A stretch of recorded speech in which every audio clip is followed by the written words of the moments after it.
Hello everyone, Deb Floros for Jesse James Beads. Have you seen the Society Papers collection from Jesse James Beads? Oh my gosh.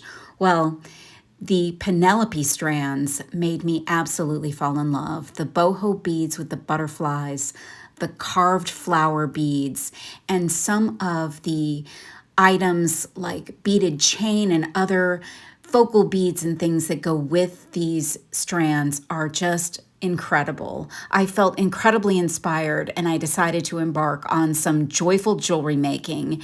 And the Penelope strands are just singing to me. So I feel very devoted to creating something beautiful.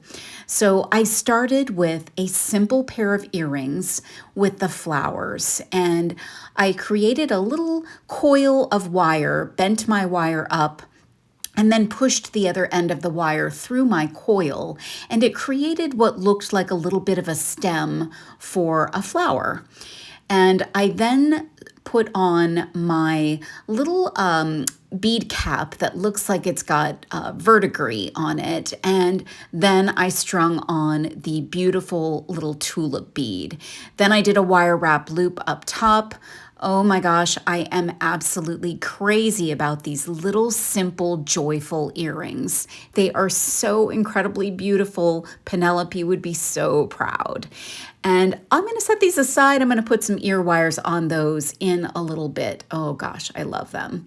The next thing I did was I started with iteration 1 of this bracelet. So I fell in love with those flower beads, those rose flower beads. They're big, they're nice quality.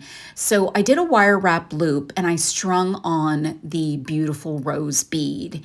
And I started to create a wire wrap loop, and then I attached some of that incredible beaded chain, which looks absolutely lovely with this rose bead. And my thought was that I was going to create this bracelet with the closure on one side of the rose. And sometimes this is kind of a cool look. I decided to go through with it to see if I actually liked it. And I really enjoyed working with the chain, so I cut off what I didn't need, and then I attached my lobster claw, which then attached to the loop at the other end of my rose. Now, this is okay. I like it this way. You could certainly do it this way, but I don't think this is going to stick, so I'm probably going to set this aside, work on something else, and I'll come back to it. I'm putting ear wires on those flower beads. Love them so, so much. Oh my gosh. Now I'm going to do a bracelet with stringing wire. And I grabbed some white seed beads from the Jesse James Beads seed bead collection. And all of these beautiful crystals and a little bit of metal created such a lovely, sparkly, springy, summery bracelet. I just love how this came out. I was able to use some rose gold jump rings and a rose gold lobster claw, also from Jesse James Beads, to finish it off, and it's just a lovely combination of things. So I added some seed beads to both ends of my closure, and I used some large rose gold jump rings to put through one of the loops to create a rose gold closure, lobster, and jump rings. And I love how it came out. I really, really do. So this is a fun bracelet.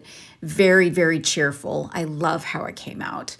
All right, so next I decided to make a little dangle for the first bracelet, and I thought maybe that would make me feel a little better about this particular design, but I did like the little dangle, but I decided I didn't like the bracelet with that finishing.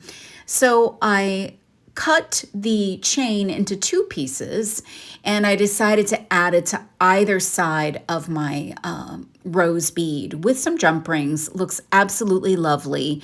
And then all I needed was a lobster claw, and I left the little dangle at the other end, which helped create my closure. Then I cut off a couple of those little flowers from the chain to use as connectors for earrings. Then I wire wrapped on a big crystal bead, and I had a couple of little beads from one of the flowers in the chain. I just did a little wire wrap loop, attached it to the connectors, added some ear wires, and made some really cute earrings. You can pick up the Penelope strands from jessiejamesbeads.com. Check out this collection.